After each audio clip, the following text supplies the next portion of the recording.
இன்னைக்கு தாங்க பாக்யலட்சுமி சீரியல் ரொம்ப நாளைக்கு அப்புறம் ரொம்ப சந்தோஷமாக ரொம்ப நல்லா இருந்ததுங்க. பாக்யலட்சுமி ஹோட்டல் திறப்பு விழாவுக்கு எல்லாம் ரெடி பண்ணுறாங்க. எழிலும் அமிர்தாவும் அவங்களுக்கு ஹெல்ப் பண்ணுறாங்க. எல்லாம் டெக்கரேஷன் எல்லாம் பண்ணிகிட்ருக்காங்க. திறப்பு விழாவுக்கு பாக்யலட்சுமி கிட்ட பழைய ரெஸ்டாரண்ட்டில் வேலை பண்ணவங்க எல்லாரையும் இன்வைட் பண்ணியிருப்பாங்க. எல்லாருமே வந்திருப்பாங்க. எல்லாமே ரெடி ஆயிடுச்சு. திறப்பு விழாவுக்கு வெளியிலேருந்து யாரையுமே கூப்பிடலை. வீட்டில் இருக்கிறவங்கள மட்டும் இன்வைட் பண்ணியிருந்தாங்க பாக்யா. எல்லாருமே ரெடி ஆகிடுவாங்க. சாமி கும்பிட்டுக்கிட்டு இருப்பாங்க. அந்த டயத்தில் கோபியை அங்கே வருவார். கையில் ஒரு பெரிய பொக்கே வாங்கிட்டு வருவார்.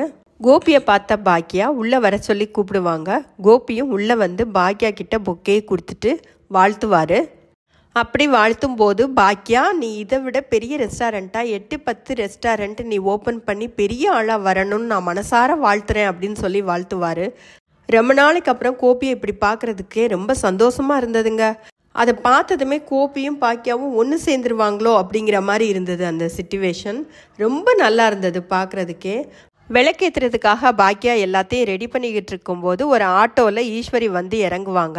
அதை பார்த்ததும் கொஞ்சம் கூட எதிர்பார்த்துருக்கவே மாட்டாங்க அத்தை வருவாங்கன்னு சொல்லிட்டு. அதை பார்த்த உடனே அவங்கள பார்த்த உடனே பாக்யாவுக்கு பயங்கர சந்தோஷமாயிடும். அத்தை வாங்கத்தன்னு வாய் நிறைய கூப்பிட்டு உள்ளே கூட்டிகிட்டு வருவாங்க. உள்ளே வந்த ஈஸ்வரி அங்கே நின்றுட்டுருப்பாங்க. அப்போம்போது செழியன் என்ன சொல்வான்னா, பாட்டி நீங்கள் முன்னாடி போய் நில்லுங்க, நீங்கள் முன்னாடி போய் விளக்கேற்றுங்க அப்படின்னு சொல்லிக்கிட்டு இருக்கிறாப்புல. ஆனால் அதுக்குள்ளார பாக்யா விளக்கேற்றிடுவாங்க. இதை பார்த்ததும் ஈஸ்வரிக்கு பயங்கர ஷாக்கிங்காக இருக்கும். கொஞ்ச நேரத்திலேயே எழில் என்ன சொல்வார்னா, அம்மா அந்த நேம் பிளேட்டை நம்ம ரிவீல் பண்ணலாம் அப்படின்னு சொல்லிட்டு சொல்வார். எதுக்குப்பா, அப்புறம் பார்த்துக்கலாம் அப்படின்னு சொல்லுவாங்க பாக்யா. இல்லைம்மா எதுவுமே வேண்டான்னு சொல்கிற, அட்லீஸ்ட் பேரையாவது நம்ம ரிவீல் பண்ணலாம் அப்படின்னு சொல்லிட்டு அந்த பேர் இருக்கிறத ஓப்பன் பண்ண சொல்வார். அவங்களோட நேம் பிளேட்டை ஓப்பன் பண்ணதும் அதில் வந்துட்டு பாக்யலட்சுமி மிஸ்ன்னு தான் இவங்க பேர் வச்சுருப்பாங்க. அதை பார்த்ததுமே ஈஸ்வரிக்கு தலை சுற்ற ஆரம்பிச்சிடும். வெளியில் வந்துடுவாங்க.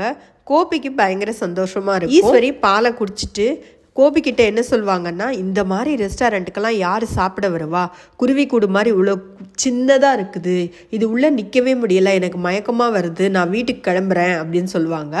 அப்போ கோபி என்ன சொல்வார்னா, ஒரு 10 நிமிஷம் சாப்பிட்டுட்டு போயிடலாம் அப்படின்னு சொன்னதும் அவங்க கேட்கவே மாட்டாங்க. அதனால கோபி என்ன சொல்வார்னா, நான் பாக்யா கிட்ட சொல்லிட்டு வரேம்மா அப்படின்னு சொல்லிட்டு பாக்யா கிட்ட சொல்ல போவார். அப்படி சொல்லும்போது பாக்யா என்ன சொல்லுவாங்கன்னா, நான் அத்தைக்கிட்ட பேசுகிறேன் அப்படின்னு சொல்கிறாப்புல. ஆனால் கோபி இதை தடுத்துருவார். நீங்கள் பேச வேண்டாம். ஆனால் கோபி இதை தடுத்துருவா. பாக்யா, நீ இப்போ பேச வேண்டாம், நான் அம்மா கிட்ட பேசிக்கிறேன், ஆனால் இப்போ கூட்டிகிட்டு போகிறேன், அது சின்ன ரெஸ்டாரண்ட்டாக இருக்கிறதுனால அவங்களுக்கு கொஞ்சம் இருக்க முடியலை இங்கே அப்படின்னு சொல்லிட்டு கூட்டிகிட்டு போயிடுவார் அம்மாவை. அப்படி காரில் போய்கிட்டே இருக்கும்போது 2 பேரும் பேசிக்கிட்டே போவாங்க. அப்போ ஈஸ்வரி என்ன கேட்பாங்கன்னா, அங்கே ஒரு பொக்கே இருந்ததே, அந்த பொக்கே நீ வாங்கி கொடுத்ததா அப்படின்னு சொல்லிட்டு கோபிக்கிட்ட கேட்பாங்க. ஆமான்னு சொல்லி கோபி சொன்னதும் ஈஸ்வரி என்ன கேட்பாங்கன்னா, ஏன் நீ பொக்கெல்லாம் வாங்கிட்டு வர்ற, ஏன் கோபி நீ வந்த, உன்னைய திறப்பு விழாவுக்கு அவள் கூப்பிடவே இல்லையே, பிற ஏன் வந்த அப்படிங்கிற மாதிரி ஈஸ்வரி கேட்பாங்க. இந்த ரெஸ்டாரண்ட்லாம் யார் சாப்பிட வரப்போகிறா, உள்ளே போய் இருக்குது, இதில் யாருமே சாப்பிட வரமாட்டாங்க, அதுவும் இல்லாமல் எதுவும் ஸ்பெஷல் ஐட்டம்னு எதுவுமே இல்லை, இந்த சோறும் இட்லிக்கும் இங்கே வந்து சாப்பிடுவாங்களா யாராச்சும் அப்படிங்கிற மாதிரி ஈஸ்வரி கோபிக்கிட்ட சொல்லுவாங்க.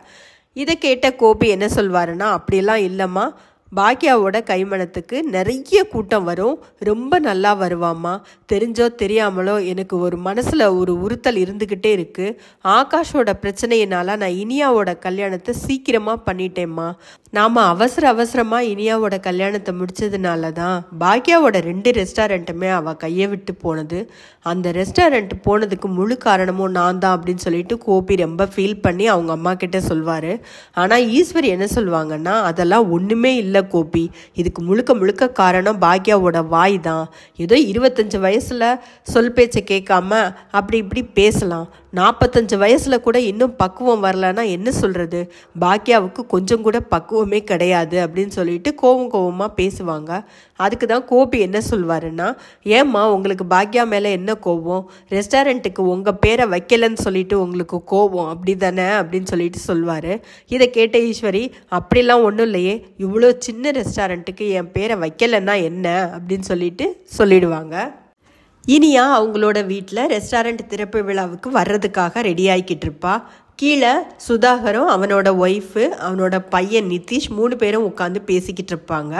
அப்போ நிதிஷ் கிட்ட சுதாகர் கேட்பாரு, இனியாவுக்கு தெரியுமா அவங்க அம்மாவோட ரெஸ்டாரண்ட் திறப்பு விழாவுக்கு போகலை அப்படின்னு கேட்பாரு. நிதிஷ் என்ன சொல்வார்னா, இப்போ வரைக்கும் நான் சொல்லலை, அவள் கீழே வரட்டும், நான் சொல்லிடுறேன், நான் சொல்லி சித்தப்பா வீட்டுக்கு கூட்டிகிட்டு போயிடுறேன் அப்படின்னு சொல்வார்.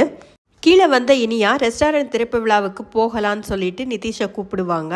அப்போ நிதிஷ் என்ன சொல்வார்னா, இல்லை நம்ம அம்மாவோட ரெஸ்டாரண்ட் திறப்பு விழாவுக்கு போகலை, நாம் என்னோட சித்தப்பா வீட்டுக்கு தான் விருந்துக்கு போகிறோம் அப்படின்னு சொல்லுவார். இதை கேட்டு இனியாவுக்கு ஷாக்கிங்காக இருக்கும். ஏன் வரல அப்படின்னு சொல்லிட்டு கேட்டப்போ நிதிஷ் என்ன சொல்வார்னா, சித்தப்பா நாளைக்கு யூஎஸ் கிளம்பி போயிடுவார், இந்த ரெஸ்டாரண்ட்டை நம்ம 2வது கூட பார்த்துக்கலாம், அதனால் இங்கே போயிடலாம் அப்படின்னு சொல்வார். சுதாகரும் அவங்களோட சித்தப்பானா நிதிஷ்க்கு ரொம்ப உயிர், அதனால அங்கே போயிட்டு வந்துடுங்க அப்படின்னு சொல்லுவார். அதனால 2 பேரும் இனியாவும் சரின்னு சொல்லிட்டு 2 பேரும் அவங்களோட சித்தப்பா வீட்டுக்கு போயிடுவாங்க. இனியா என்ன பண்ணுவாங்கன்னா, பாக்யா கிட்ட ஃபோன் பண்ணி நான் ஈவினிங் வர்றதாகவும் இப்போ அவங்களோட நிதிஷோட சித்தப்பா வீட்டுக்கு போகிறதாகவும் சொல்லிடுவாங்க. நாளைக்கு என்ன நடக்குதுன்னா, இனியா கிட்ட எழில் அம்மாவோட 2 ரெஸ்டாரண்ட்டும் கையை விட்டு போனதை பற்றி சொல்கிற மாதிரி காட்டியிருக்காங்க.